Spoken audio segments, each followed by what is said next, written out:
Here is a recreation on how to make this stylish Agbada Bubu dress with drawstring. So I'm actually making this for my client, and this is the fabric that I have. So I'm actually going to line this, but if you're making yours, you should get like a damask and a mikado for the center. Now let's go ahead to fold our fabric. This dress has a zipper at the back, but because of the fabric she gave me is not enough, I'll be cutting it in a way that the back does not have a zipper, because I don't have extra fabric to create the zipper allowance. Now for the total length of this dress, I'm making use of 45 inches. 45 inches, I'm going to place my tape and I'm going to go ahead to mark 45 inches at that point. So I'll just go ahead to transfer this measurement all the way down. I'll start by taking my measurement for the shoulder part. The shoulder I'm working with is 10 inches divided by 2, which will give me 9 inches. Then I'll add extra 6 inches for the folding, and then for the sleeve length I'm using 13.5, right? After that, I'm going to go ahead to mark 3 inches here.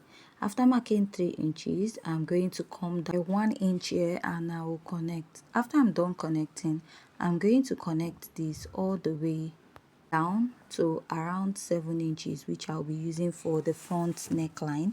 So I'll go ahead to connect. So for the neckline we have here, for the neckline I used a V, but for the neckline we have there is a slight curved V neck. At the end of the sleeve, I went down by 1 inch and I will connect this. From that 1 inch, I'm going to go ahead to connect this to the neckline at this point, right? And before cutting your pattern, make sure you have like ½ inch, which will serve as your starting line. Now after you're done marking this, the next step is to mark the sleeve opening. For the sleeve opening, you can use 16 inches to 18 inches. So I'll just go ahead and mark at that point, and after marking this, we come in by 1.5 inches from the sleeve opening, right? And I will connect this to the lower part. Now at the hem of the dress, you're going to mark your biggest measurement, which is your hip measurement, right? So the hip I'm working with here is 50 inches. The person's hip is 50. So what I'll do is I'll divide the hip by 4. So fold your tape and then you fold again. What you have is about 12.5 inches mark. Now after that, go ahead to add about 3 inches to your measurement. So from these 3 inches now, you're going to connect this. Now when you're connecting this, please go ahead to mark like a slanted line.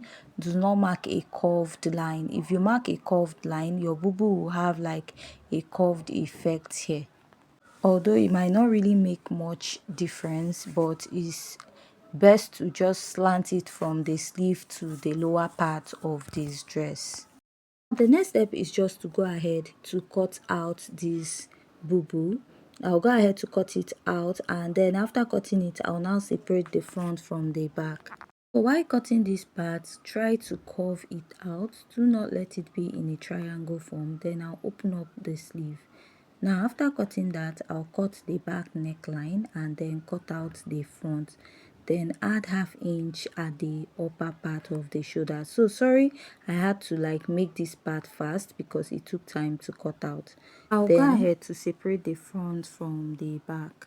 So this is what I have now. I'm just going to place the front, and the whole process is at the front part of this dress. Now from the lower part of this dress, you can mark 5 or 6 inches. This is where the side ruche of this dress will be, right? Then I'll go ahead to open up my dress. Remember that 5 inches notch we gave at the lower part. So I'm going to pick the notch at the left side. This determines where you want the ruche to be.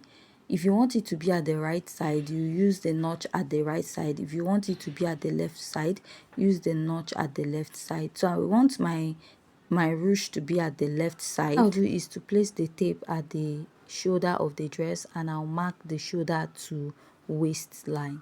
So after marking the shoulder to waistline, now the remaining length, we are going to like create a space for the ruche and also an opening there. Now go ahead to place your tape and I'll mark about 13 inches. So when I mark that 13 inches, what I'm going to do is to go ahead to mark a line. Following that line from the shoulder, I'll come down to about that 13 inches I marked, right? So the next step is to come by the edge and I'll mark 5 inches. After marking that 5 inches, I'll draw a curve connecting to this side. After connecting to that side, I'm going to go ahead to connect. If you notice, I shifted away from my notch a bit, right? That is 5 inches. That 5 inches notch. Added 1 extra inches to it. From this side, I'll come in by 5 inches and then I'll draw a curve. Now, this person I'm working on, shoulder to waistline is a bit lower. That is why I don't have much room for curve at this point. Let's say if I'm working on someone that the shoulder to waist is 17 inches and by the time I measure the ruche, I'm going to have enough space to create my curve for this dress. So this totally depends on the person's body size you're working on. So I'll just go ahead and I will cut this out. So after cutting this out now, we are going to like fold it out. So since I'm using like a lace fabric, I'll cut out like a lining to turn the hemline. But if you're not using a lace fabric, you can go ahead to fold the lower part. If you're also using a damask, go ahead to fold the lower part. Then before we can now cut out the design for the neckline of this dress. Also repeat this for the back pattern. I'll cut out the lining for it. So here's my back pattern now. Just like I said, I went ahead to like fold out the edge with my lining and I also turned the neckline. So if you're using an ordinary fabric like damask or Ankara, you just go ahead to cut out facing to turn the neckline. But I'm using a lace. This is what my client gave me and I'm just going to turn it with lining, then notch your neckline. After notching, I'll turn it to the right side, right? Now for the back, for the front also, this is what I have. Then I'll go ahead to also turn it to the right side. So for the front, I did not turn the neckline, only the hemline, that part that has like the ruche design on it. Before going ahead to turn this, go ahead to notch the lower part, that is that design. But if you're not using a lace, you're using Ankara, damask, mikado or any fabric of your choice that you don't really need lining for, go ahead to just fold the lower part of this dress. After that, I'll just go ahead to turn this to the right side. So after I was done hemming the lower part, this is what I have. Remember, I did not turn the neckline of this dress. So now the next step is to place your fabric. We are trying to create the part for the ruche. So I have about 3 inches and I folded the upper and lower parts. Length of this fabric is about 13 inches, which is I'm using 13 by 3 inches. Then I'll fold half inch at this side. Now for this my ruche, it started for this fabric I'm placing for my ruche, it started immediately at the waist of this person. This is because she doesn't want to reveal her probably her waistline. So if you're making yours, you can go up by like 2 inches above your waistline, 1 or 2 inches above your waistline. But I'm just using exactly the waistline for this dress and I'll go ahead to pin this down. After pinning the side, what I'll do is to go ahead to mark the center of this dress, right? And I'll mark it all the way to the lower part. I'll top stitch by the side and also stitch at the center. Now after I'm done stitching, I made a little rope which I will be passing through the ruche that I have on this dress, right? And I'll go ahead to pass it through it. Be repeating this for both sides of your dress. You go ahead to pass the rope all the way to the upper part. So after you're done passing, what you do is to go ahead to stitch on it, right? You top stitch on it at the upper part and also pass at the other side. So now I'm done doing that and this is the ruche effect I have. Then I'll flip my dress to the right side. Let's go ahead to cut out the facing for this pattern. for the front. Now you know the neckline we have here is a bit curved, but the one we have here I used like a V, right? So I'll trace out the design I have there and I will connect. So after connecting at this point, now go ahead to cut this out. After I'm done cutting out at this point, the next step I'll take is to go ahead, mark out how wide I want this measurement to be at the shoulder of the dress. For the design, I'll go ahead to use my freehand sketch to create the design. From here, I'll go in a bit and come out to create like a curve and connect. So I'll go ahead to cut this out.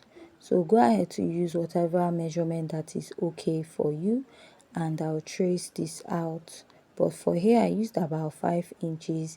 By the time you tuck it in, you have 4.5. If you feel this 4.5 is much, go ahead to reduce it. So I'll create like a curve all the way to the upper part of this pattern.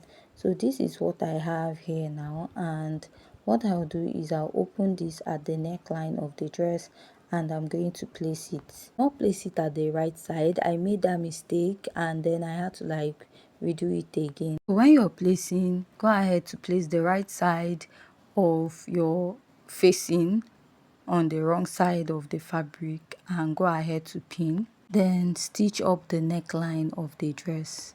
After stitching up, you're going to notch it all the way around to make sure it relaxes very well. So after you're done notching at this side, you're going to flip this to the right side this way. So I joined mine at the center, that is the facing on the neckline. If you want, you can just use a plain fabric without cut. So after this, you're going to pleat out the sides and you top stitch. So you have to make sure that you pin this down very well before going ahead to top stitch, and then follow the shape that you cut out on the dress. So this is what I'll also repeat on this side, and after going ahead to pin it, I'll go ahead to stitch it down.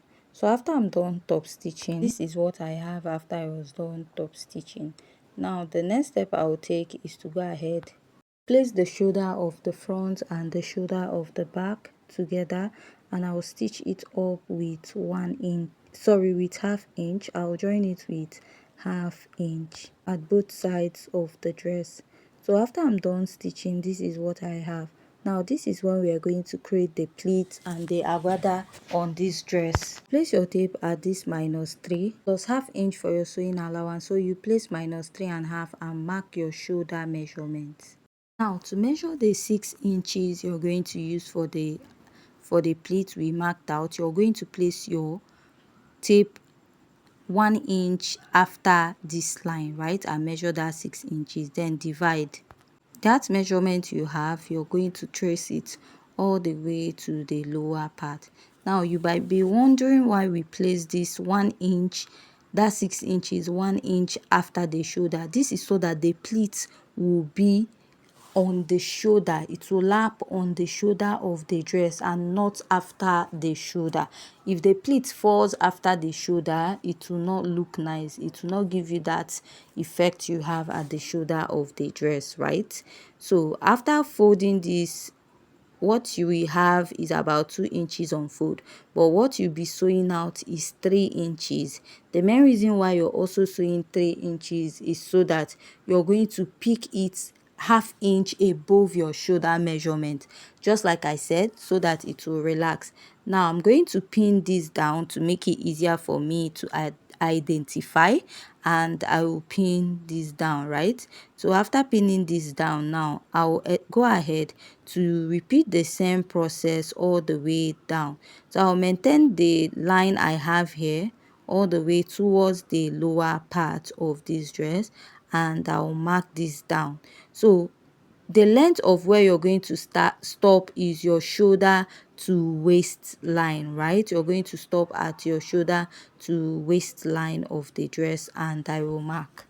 So after doing this, I'll just go ahead to sew this to this point and I will stop, right? Go ahead to pin and you also stitch on this line. You stitch, but I'll be stitching 3 inches, right, from this part of my dress. So also mark where your bubu is meant, your pleat is supposed to end, so that it won't be too confusing for you. After doing this, I'll also repeat this on the other side of my dress, right? Now the next step is to go over to my machine and stitch. So I've gone ahead to stitch it down. This is what I have, and I'll unpin. From that my shoulder, I'll measure 3.5 inches. You can use 3 inches, and I'll also measure another 3.5. Then I'll pick this up and measure 1 inch. So I'll go ahead to top stitch here, just a little top stitch here and a little top stitch here. This is to go ahead to create fold on those little folds after the shoulder measurement, right? So after this, I'll also repeat this at the other side. So I've gone ahead to do that on this other side. The next step is to add our cuff or sleeve band, right? Measure what you have around your client, and what I have here is about 6 inches by 17.